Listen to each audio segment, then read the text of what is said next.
Ini hati kami Tuhan, hati yang haus, hati yang kering, yang rindu pada saat pagi hari Bapa, disirami oleh kebenaran firman-Mu Tuhan.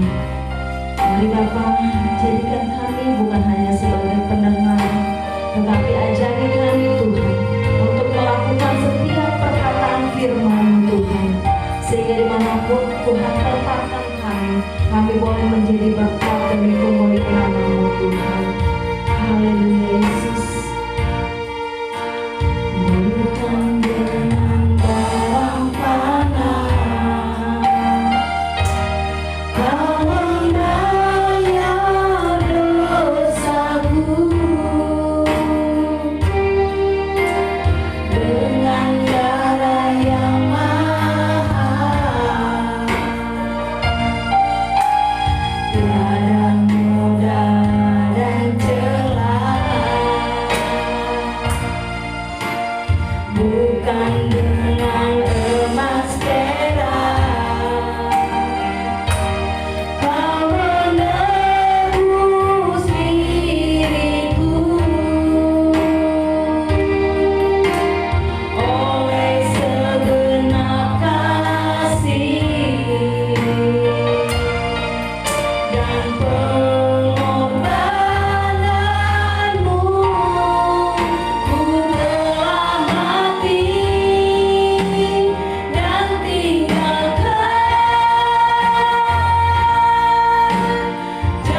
hebat, Allah yang dahsyat, yang penuh kuasa. Saat ini kami sudah memuji Tuhan, merasakan hadirat-Mu ada di tengah-tengah kami. Kami mengalami kelegaan, mengalami kelepasan. Kami juga mendengarkan beberapa kesaksian yang menyatakan Tuhan Yesus dahsyat, hebat, sangat mencintai kami dan melakukan kepada kami hal-hal yang terbaik. Terima kasih Bapa. Saat ini kami buka hati kami untuk mendengar firman-Mu.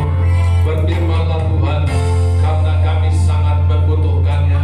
Terima kasih Bapa, urapi hamba-Mu, taruh firman-Mu di atas bibir mulutnya, supaya apa yang kami dengarlah firman yang berkuasa, yang dapat menyembuhkan yang sakit, memulihkan yang terluka, melepaskan yang terikat, menghibur yang susah. Dalam nama Yesus Kristus kami percaya firman diberitakan, sesuatu terjadi dan pertolongan Tuhan kami terima. Segala kekuatan iblis, kuasa kegelapan apapun bentuknya yang ingin mencoba mengganggu pemerintahan firman Tuhan, kami perintahkan, kami tolak dalam nama Yesus.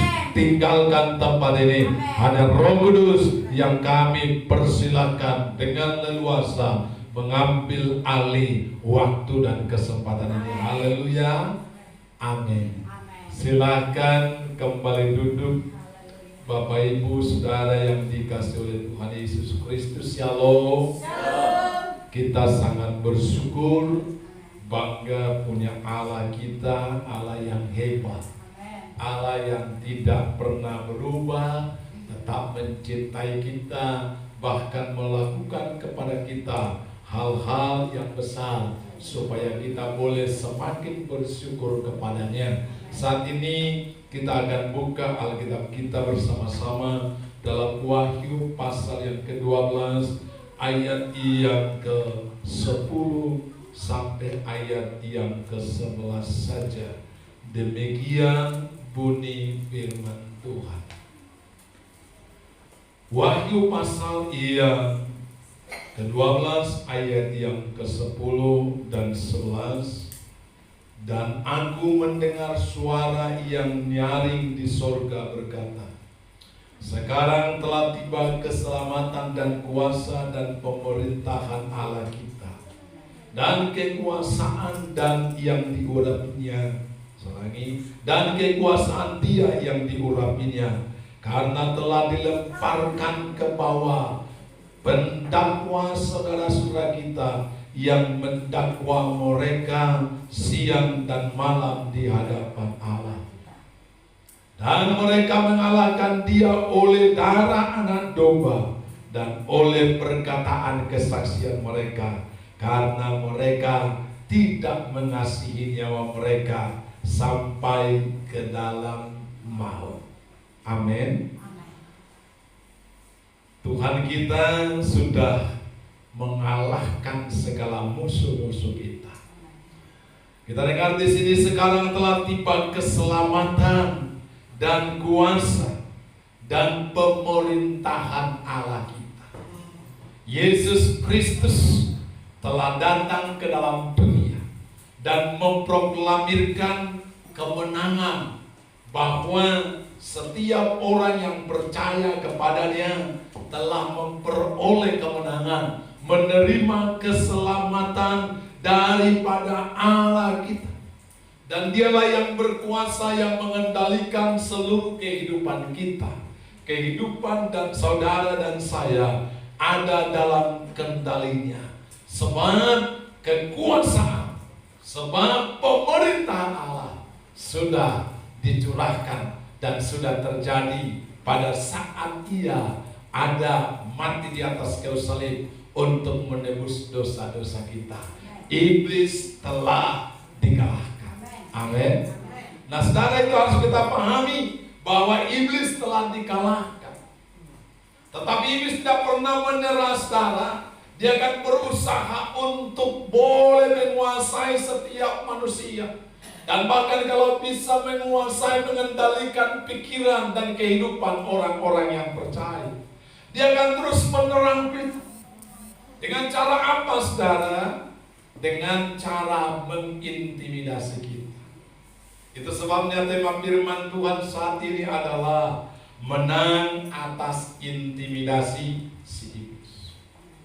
Salah satu strategi daripada iblis adalah menjerat dan menguasai manusia dengan mengintimidasi. Ya, dalam nats yang kita baca tadi dikatakan bahwa iblis itu adalah yang mendakwa orang-orang yang percaya, mendakwa manusia siang dan malam. Mendakwa artinya menuduh, mengintimidasi. Musuh kita sudah dikalahkan, tetapi ia tidak akan pernah menyerah. Dikatakan di dalam 1 Petrus 2 ayat yang ke-9.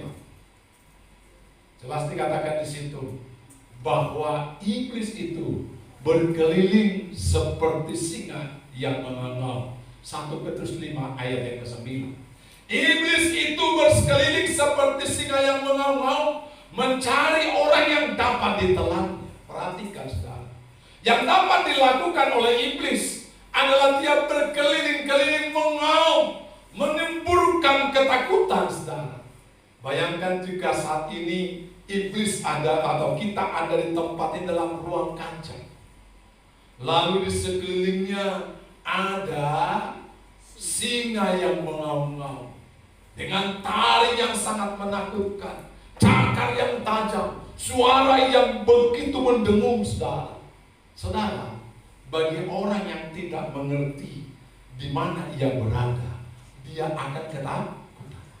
Dia akan melihat begitu mengerikannya, begitu menakutkannya suara singa itu. Dan kemudian dia bisa berlari keluar saudara.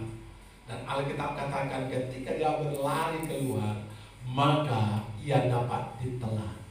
Tetapi selama ia berada di dalam perlindungan Tuhan, dalam kaca tali saudara, iblis itu hanya bisa menciptakan apa? Ketakutan.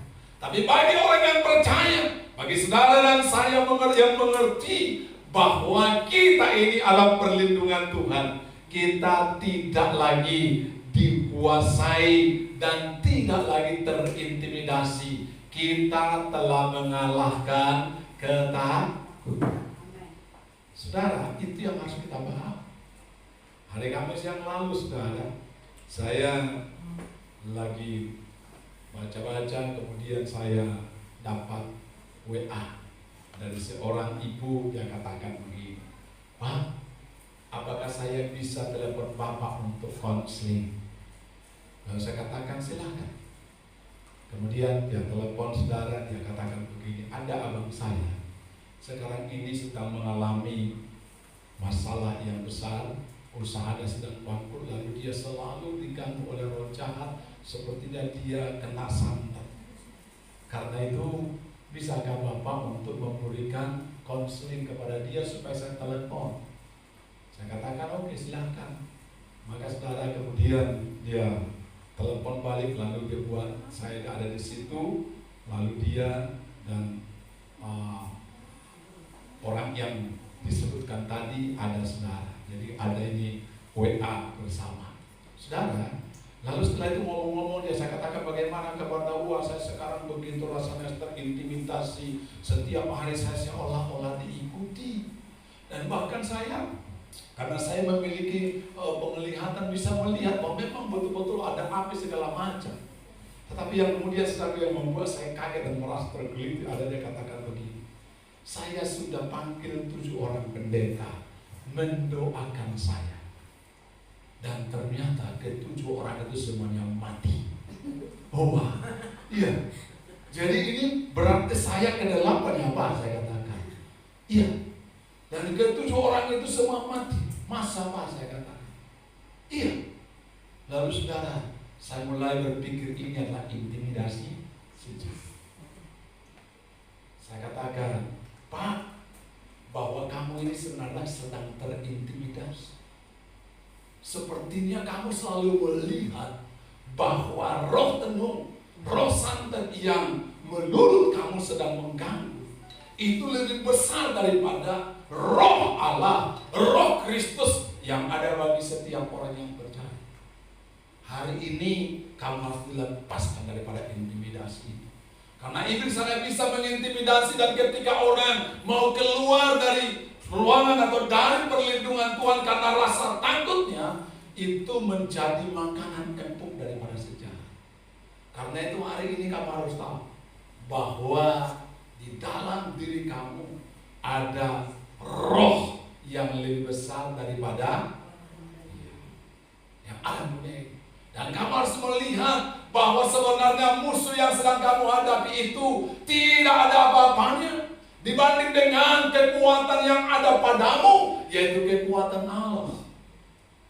Jangan seperti Saul melihat Goliat. Dia begitu memperhatikan, fokus kepada Goliat sehingga dia bersembunyi dan ketakutan. Jadilah seperti Daud. Kebetulan namanya Daud, saudara. Jadilah seperti Daud.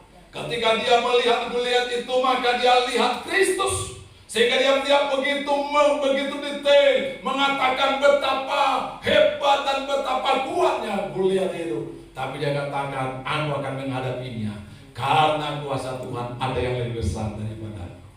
Saudara, 2 jam kami hampir ngomong, saudara.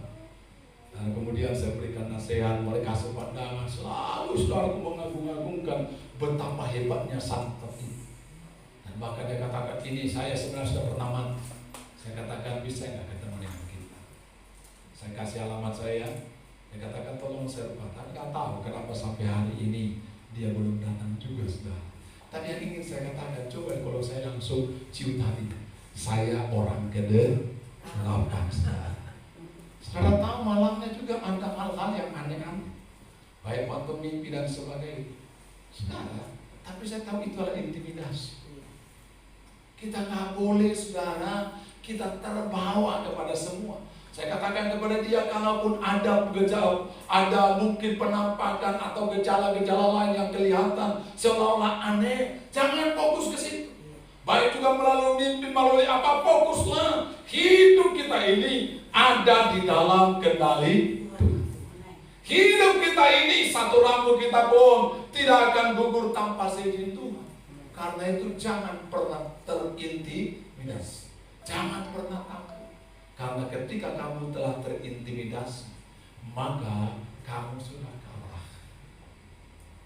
Karena kekuatan iblis adalah yang mendakwa saudara-saudara kita siang dan malam. Kekuatan iblis hanya menuduh, hanya meremehkan, saudara. Dan berapa banyak saat ini orang Kristen, orang yang percaya, akhirnya mereka tidak merasakan damai sejahtera daripada Kristus. Tidak merasakan berkat-berkat Allah. Karena apa? Karena mereka terperangkap intimidasi sejahat. Sejahat akan selalu melemahkan kita dengan mengingatkan kita kepada hal-hal yang masalah. Itu adalah pekerjaan iblis. Ketika kita berdoa, dia bisa katakan, kamu orang berdosa. Mana mungkin doamu akan dijawab oleh Tuhan. Dia akan katakan, lihat dosamu ini A, B sampai Z. Dia ingatkan kita dari sejak kecil betapa banyak kesalahan-kesalahan yang kita lakukan. Dan banyak orang akhirnya mengatakan, ya betul, memang doaku tidak akan dijawab. Aku tidak layak kepada Tuhan karena aku ini orang berdosa. Orang ini sudah terperangkap oleh apa? Oleh intimidasi saja. Kenapa? Alkitab katakan dalam 1 Yohanes pasal 3 ayat 21 sampai 22. Dia katakan begini. Saudara-saudaraku yang kekasih, jikalau hati kita tidak menuduh kita, maka kita mempunyai keberanian percaya untuk mendekati Allah. Dan apa saja yang kita minta, kita akan memperolehnya daripadanya. Amin, saudara.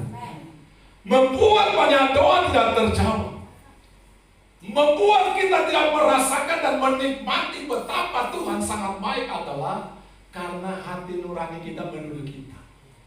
Selalu berkata, memang ada nasib saya begini, karena ini dosa saya, jangan-jangan juga dosa nenek moyang saya. Saya memang tidak layak menikmati kebahagiaan, tidak menikmati kesuksesan, karena memang saya ini orang yang sudah banyak sekali melakukan dosa. Hati nurani, saudara. Ya, dan itu menuduh kita. Tetapi saudara, ketika kita mengerti apa yang dikatakan firman Tuhan, sekalipun dosa memerah seperti germisi, tapi Allah itu sanggup untuk mengampuni segala dosa kita. Amin. Dan Allah kita tidak selalu melihat ke belakang, tidak melihat kepada dosa-dosa kita, saudara. Ingat bagaimana anak yang bungsu dalam kisah, anak yang terhilang. Dia telah pergi mempermalukan bapaknya, menghamburkan seluruh uangnya, hidup berfoya-foya, hidup dan bergelumur dengan dosa. Lalu kembali kepada bapaknya setelah ia mengalami penderitaan. Saudara dengar, apakah bapaknya pernah mengungkit-ungkit masa lalu? Hei, dari mana kau anak? Kenapa kau pulang sekarang? Apa saja yang kau lakukan selama engkau di luar sana? Kemana saja kau habiskan uangku itu? Apakah disebutkan atau ditanyakan seperti itu? Ternyata Tuhan atau Bapa itu tidak pernah mempermasalahkan berapa banyak kesalahan yang telah dilakukan, berapa banyak harta yang telah dihambur-hamburkan. Ketika anak itu pulang dan menyesali segala dosanya, dia katakan, anak itu aku tidak layak lagi, aku sudah berdosa. Maka semua kesalahannya, semua dosanya dilupakan oleh bapaknya. Diadakan pesta, diganti pakaiannya, diberikan sepatu, diberikan cincin materai, diadakan, kumpulkan semua saudara-saudaranya, berkata, anakku ini lebih penting daripada semua harta yang telah kuhampur-hamburkan. Amin, saudara. Itu Allah kita bisa terus menuduh dan mengatakan bahwa Tuhan sudah benci kepada kamu, Tuhan pasti tidak mengasihimu, Tuhan pasti akan mendengarkan doamu, karena kamu telah melakukan banyak sekali kesalahan. Itu adalah perkataan siapa? Iblis. Jadi kalau hari ini saudara berdoa, lalu kemudian mulai hati kita mau menuduh kita dan berkata, waduh saya tidak layak, katakan bahwa Tuhan sudah membayar segala hutang dosa kita. Amin. Dalam Ibrani pasal 4 ayat yang ke-15 sampai 16, Allah kita sangat mengerti siapa kita. Karena itu saudara, ketika kita datang kepadanya, Dia tidak mempersalahkan bagaimana keadaan kita. Dikatakan dalam Ibrani pasal 4 ayat 15-16, sebab imam besar yang kita punya bukanlah imam besar yang tidak turut merasakan kelemahan-kelemahan kita. Sebaliknya sama dengan kita, Ia telah dicobai, hanya apa? Tidak berbuat dosa. Kalimat selanjutnya, sebab itu marilah kita dengan penuh keberanian menghampiri tahta kasih karunia, supaya kita menerima rahmat dan menemukan kasih karunia untuk mendapat pertolongan kita pada waktu. Amin. Jangan izinkan kita terintimidasi. 10 orang dari 12 orang yang disuruh oleh Musa untuk mengintai tanah Kanaan, ternyata 10 orang yang terintimidasi. Mereka begitu ketakutan melihat bagaimana penduduk Kanaan pada saat itu. Mereka berkata, kita tidak akan mungkin. Perhatikan, orang yang sudah terintimidasi selalu berkata, memang negeri itu sangat baik, tapi tidak mungkin. Saya sering mendengarkan banyak orang selalu ketika saya sampaikan atau berikan berkesaksian tentang firman Tuhan, bilang begini, orang pada bilang begini, tohor dari komunennya namang alai buhaba behenung aijol manubita. Itu saudara sering dikatakan, betul yang dikatakan itu, tapi saya ini tidak akan mungkin. Kenapa? Karena dia sedang terintimidasi oleh si jahat. Dia selalu mengatakan itu benar, sama seperti ke-10 pengintai itu. Dia katakan negeri yang kami intai itu luar biasa indahnya, tetapi kita tidak mungkin ke sana karena penduduk negeri itu kuat-kuat, hebat-hebat. Bahkan jika dibandingkan antara mereka dengan kami, sama seperti belalang. Kami ini bagaikan belalang-belalang yang begitu lemah dan tak berarti. Diinjak saja, hancurlah. Bahkan penduduknya memakan sesamanya. Waduh, saudara yang dikasih Tuhan, ini yang sering kali. Akhirnya dia menutup mimpinya, menutup cita-cita dan berkata, ya sudah, ini nasib saya. Apa boleh? Saudara, Alkitab katakan Tuhan tahu kita, Tuhan kenal kita. Karena itu marilah menghampiri tahta kasih karunia-Nya, tangan penuh keberanian, supaya kita mendapat pertolongan pada waktunya. Haleluya. Tuhan mau menolong kita pada waktu ini. Jangan biarkan engkau terintimidasi.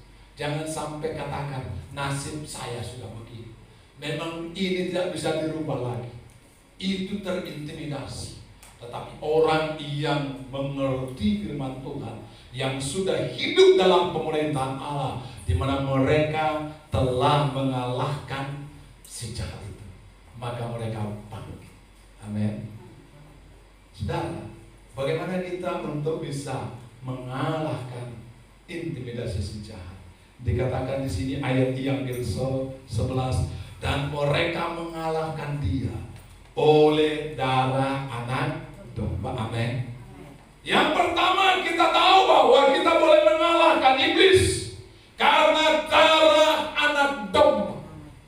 Ketika kita mengalami intimidasi, seolah-olah kita tidak akan mungkin lagi berhasil.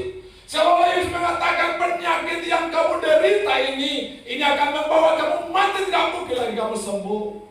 Maka kita ingat darah Yesus. Karena darah Yesus adalah tanda kemenangan kita dan puncak daripada kasih Allah, membuat kita hari ini berhak menerima janji-janji Allah. Amin.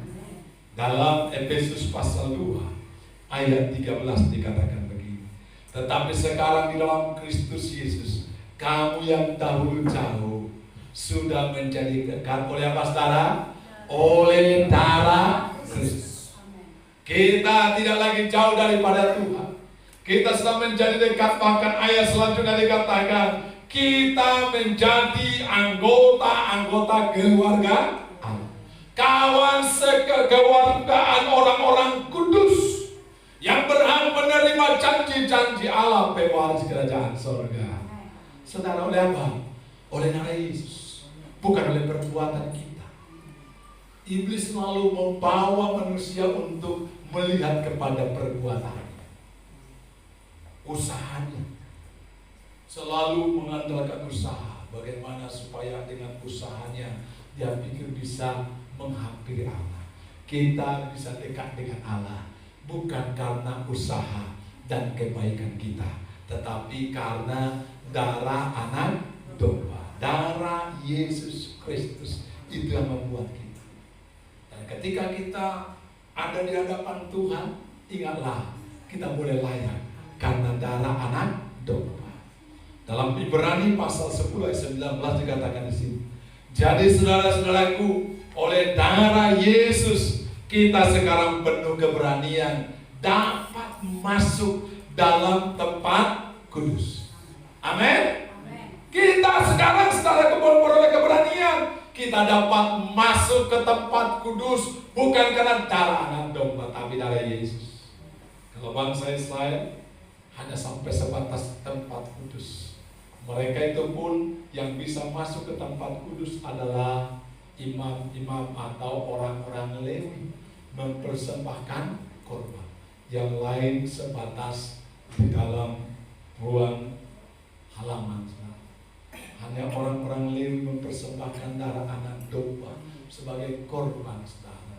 Tetapi kita bangga dan bersyukur sekarang ini bukan hanya ke tempat kudus, tapi kita bisa masuk ke tempat yang maha kudus.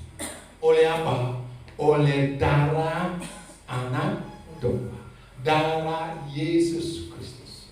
Jadi ini yang pertama yang harus kita miliki. Ketika saudara terintimidasi iblis, jangan kecil awal hati. Ingat darah Yesus.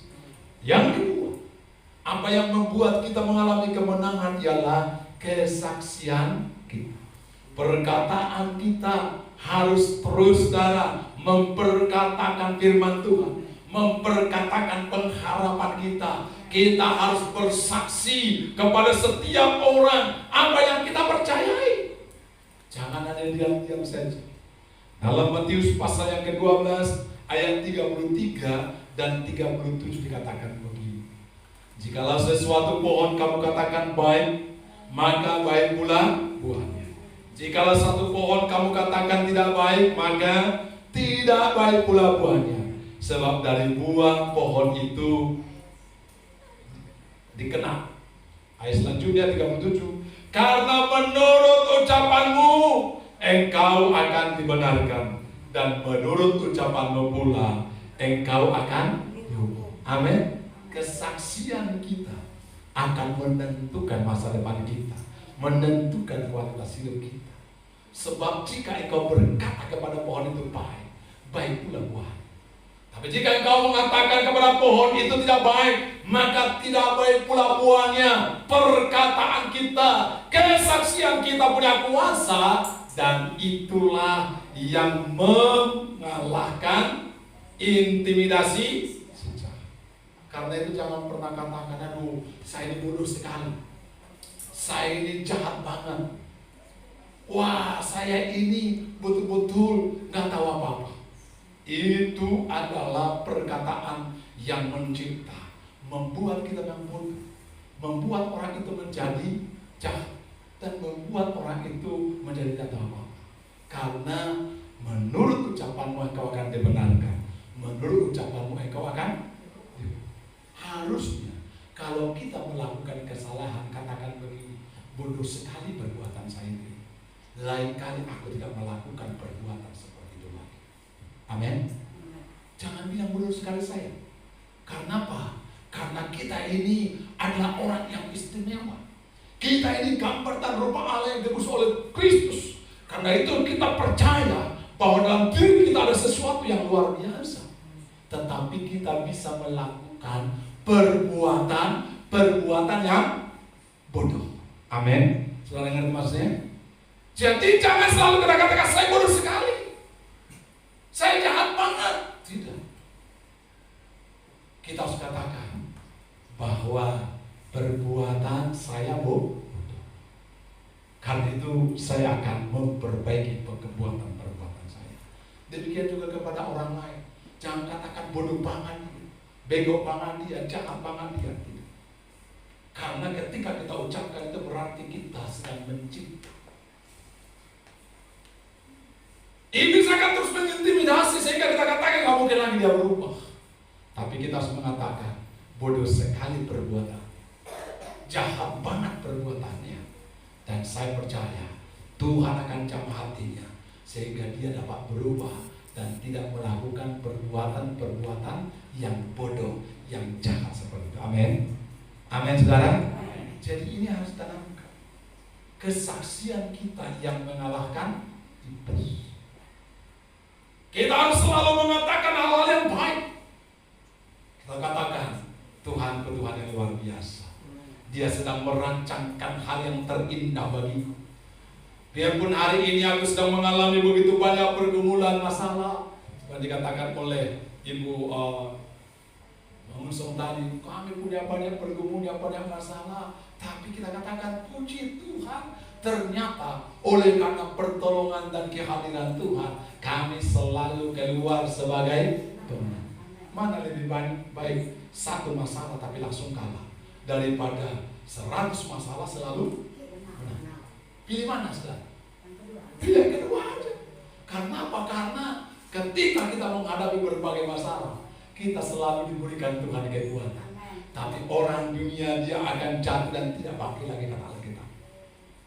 Inilah serang yang harus kita syukuri. Jangan begitu marah mengatakan, kok begini Tuhan ya, nasib saya kok banyak sekali masalah. Itu perkataan yang membuat kita terintimidasi. Saudara, kita harus percaya bahwa dalam diri kita ada roh yang lebih besar membuat kita menang. Perkatakan kesaksian kita yang dapat mengalahkan ialah kesaksian kita. Dan yang ketiga, yang akan mengalahkan musuh itu. Intimidasi jahat ialah nama Yesus. Nama Yesus adalah nama di atas segala nama.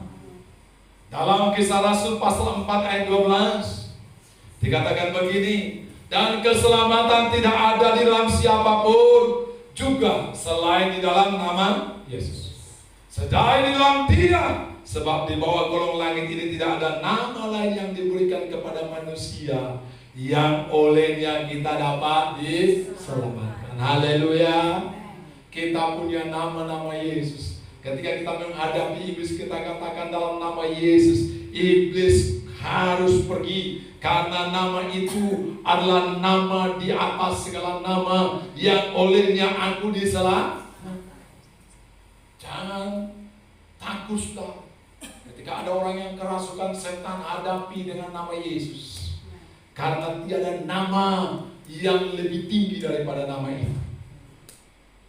Itu yang perlu kita pahami. Filipi pasal 2 ayat 10 sampai 11 dikatakan begini, supaya dalam nama Yesus, perhatikan, supaya dalam nama Yesus bertekuk lutut segala yang ada di langit dan yang ada di atas bumi dan yang ada di bawah bumi, dan segala lidah mengaku Yesus Kristus adalah Tuhan. Amin. Bagi kemuliaan Bapa. Wih, luar biasa. Bahwa nama itu adalah nama yang sangat ditakuti oleh si iblis.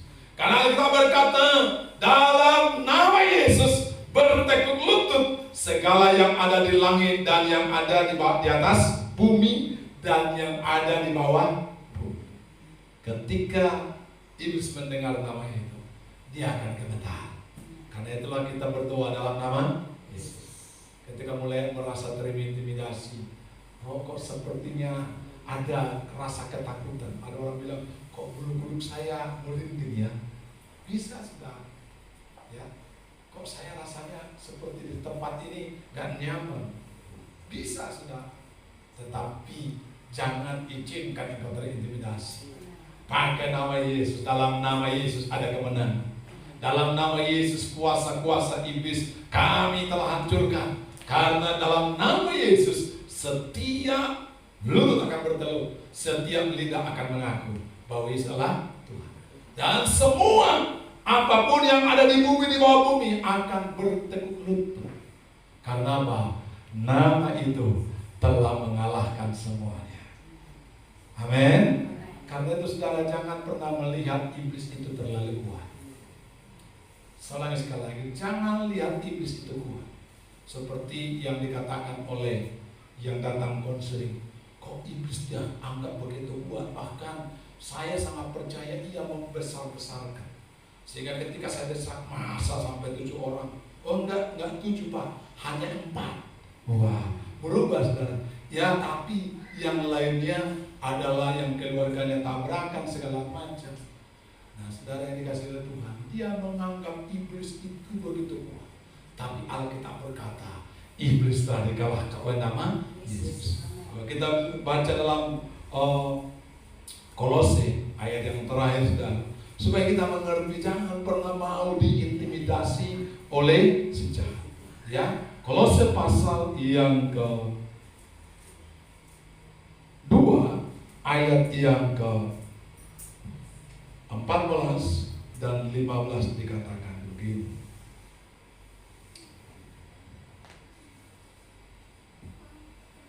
Dengan menghapuskan surat hutang yang oleh ketentuan-ketentuan hukum Taurat mendakwa dan mengancam kita, dan itu ditiadakannya dengan memakukannya pada kayu salib. Jadi alat daripada si iblis yaitu mendakwa kita dengan dosa-dosa kita. Tapi Alkitab mengatakan itu ditiadakannya dengan memakukannya di atas kayu salib. Ayat yang ke-15 kita sama-sama baca 2, 3 ya. Ia telah melucuti pemerintah-pemerintah dan penguasa-penguasa dan menjadikan mereka tontonan umum dalam kemenangannya atas mereka. Amin. Kalau dulu merupakan tradisi pada zaman kerajaan, waktu Alkitab ini ditulis, bahwa jika satu kerajaan dapat menaklukkan kerajaan yang lain, maka mereka akan menawan tentara-tentara yang masih hidup, lalu kemudian mengaraknya di depan umum, menelanjangi mereka, dan mereka akan betul-betul dipermalukan di sana. Mereka diikat, mereka diarak, dan seluruh rakyat bersorak-sorak dalam kemenangan. Dan itulah yang dilakukan atau digambarkan bagaimana Yesus telah mengalahkan kerajaan-kerajaan, penguasa-penguasa namanya iblis, saudara. Amin. Mereka telah dipermalukan. Itu sebabnya ketika kita pakai nama Yesus, maka iblis itu akan lari meninggalkan kita, lari tunggang langgang, saudara. Amin.